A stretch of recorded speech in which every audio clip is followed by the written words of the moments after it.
ঈদ জামাতের আরো খবর জানাতে চট্টগ্রাম ও দিনাজপুর থেকে যুক্ত হচ্ছেন আমাদের সহকর্মীরা। শুরুতে চট্টগ্রাম থেকে যোগ দিচ্ছেন সহকর্মী অনুপম শীল।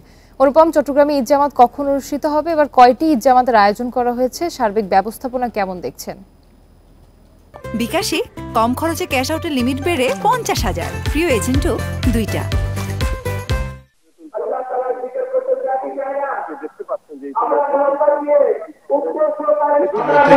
চট্টগ্রাম শহরের বিভিন্ন প্রান্ত থেকে মুসল্লিরা এখানে উপস্থিত হতে শুরু করেছে। এখানে মূলত দুটি ঈদ জামাত অনুষ্ঠিত হবে, একটি সকাল 8টায় আর একটি সকাল 8:30টায়। সকাল 8টায় এখানে ঈদ জামাতে ইমামতি করবেন আবু তালেব মোহাম্মদ আলাউদ্দিন আল কাদারি। তিনি মূলত এখানকার জমিয়তুল ফালাহ মসজিদের প্রধান ইমাম। এর বাইরে মূলত দ্বিতীয় যে জামাত অনুষ্ঠিত হবে সেখানেও এখানকার এই মসজিদের পেশ ইমাম তিনি এখানে ইমামতি করবেন। চট্টগ্রাম নগরীর বিভিন্ন প্রান্তে এর বাইরেও আমরা চট্টগ্রাম সিটি কর্পোরেশনের আয়োজনে 8টি বড় স্থানে ঈদ জামাত অনুষ্ঠিত হবে।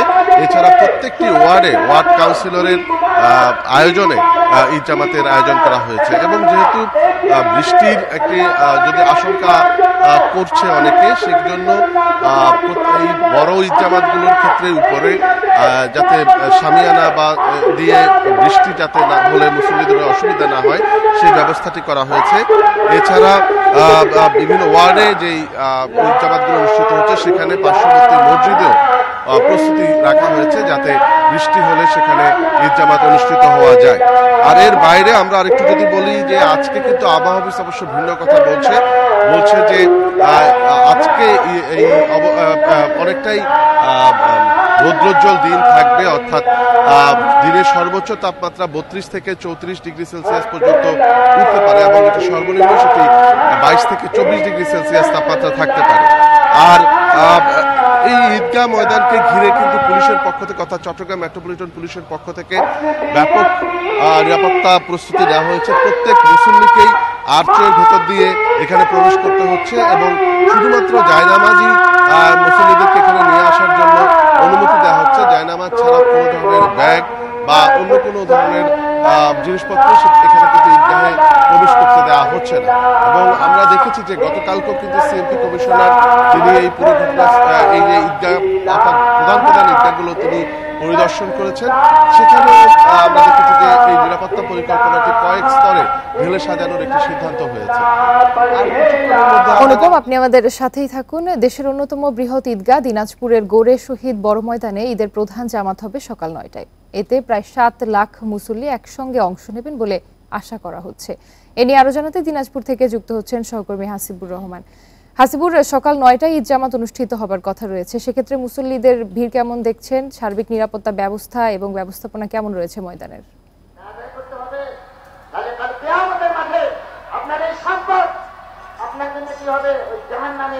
বাইশিকর এই গোরে শহীদের ময়দানে সকাল 9টায় ঈদের জামাতের আয়োজন থাকলেও সকাল 6:30টার পর থেকে মূলত মুসল্লিরা এই মাঠে আসতে শুরু করেছেন এবং ইতিমধ্যে বেশ কিছু মুসল্লি এই নামাজে অংশ নেওয়ার জন্য তারা তাদের প্রথম সারি সহ বিভিন্ন কাতারে বসে গেছে এবং এর বাইরেও বিভিন্ন এলাকা থেকে মুসল্লিরা আসছেন বলে আমরা দেখতে পাচ্ছি। বিশেষ করে এই গোরে শহীদ ময়দানে প্রবেশের জন্য যে 11টি গেট তৈরি করা হয়েছে, প্রত্যেকটা গেট দিয়েই মুসল্লিরা মাঠের ভেতরে প্রবেশ করার চেষ্টা করছেন।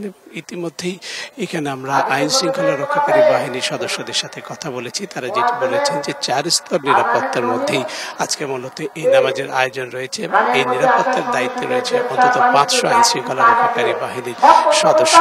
এর মধ্যে রয়েছে বিজিবি, র্যাব, পুলিশ এবং আনসার সদস্যরা। আমরা এর বাইরে কথা বলে জানবার চেষ্টা করেছিলাম যে কাতারের নিরাপত্তার ব্যবস্থাটা কি রয়েছে। সেখানেও পুলিশের সাদা পোশাকধারী সশস্ত্র সদস্যরা রয়েছে বলে আমাদেরকে জানানো হয়েছে।